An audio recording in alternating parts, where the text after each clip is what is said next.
Нови спортски сали, повеќе наменски и тениски терени, фитнес зони, фудбалски игралишти и останати спортски објекти се реализирани проекти кои представуваат голем чекор напред во подобрување на условите за професионално и рекреативно спортување. Од Агенцијата за млади и спорт информираат дека продолжуваат со интензивни градежни активности за подобрување на постоечката и изградба на нова спортска инфраструктура на целата територија на државата.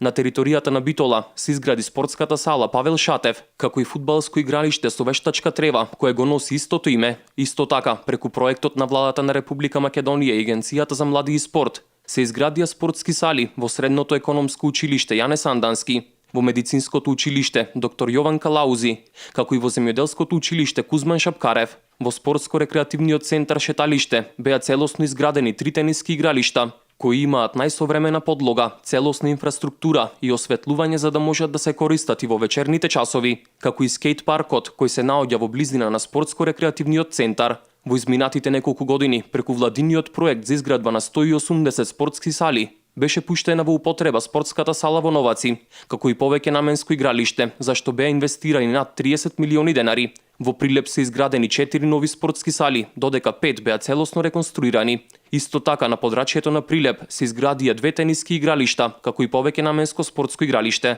Преку проектот изградба на 100 повеќе наменски игралишта низ целата држава, беше изградено игралиште во Кичевското основно училиште Кузман Јосифовски Питу, а како дел од проектот за изградба на 35 спортски сали, што го реализира Агенцијата за млади и спорт, беше целосно изградена спортската сала Христо Узунов. На територијата на општина Ресен во последните неколку години инвестирани се финансиски средства во изградба на спортска сала во Средното училиште Цар Самуил, фудбалското игралиште Доктор Христо Татарчев, тениското игралиште во основното училиште Гоце Делчев, како и во изградба на повеќе наменско спортско игралиште, кое чинеше 8 милиони денари, со што значително се подобрени спортските капацитети.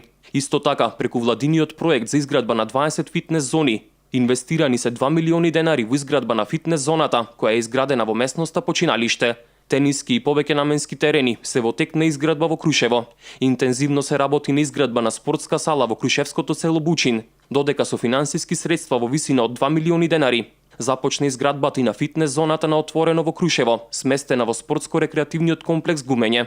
Преку проектот изградба на 100 повеќе наменски игралишта низ целата држава беше изградено повеќе наменско игралиште во основното училиште Гоце Делчев. Целосно беше изградена спортската сала Јордан Пиперката и во Средното општинско училиште Крсте Петков Мисирков, а се реконструираше и спортската сала во село Смилево, со финансиски средства во висина од 7 милиони денари обезбедени од Агенцијата за млади и спорт. Започна и изградбата на ново фудбалско игралиште во Демир Хисар.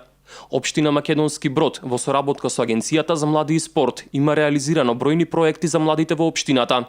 2 спортски сали, фудбалски стадион, тениско игралиште, како и мултифункционално игралиште. Со овие капитални објекти во спортот, владата заокружува еден концепт на создавање здрава нација и одлична превентива за младите во борбата против пороците. Впрочем, сите инвестиции во спортската инфраструктура се со единствена цел, а тоа е да се поттикнат развојот на спортот и здравите навики кај младите.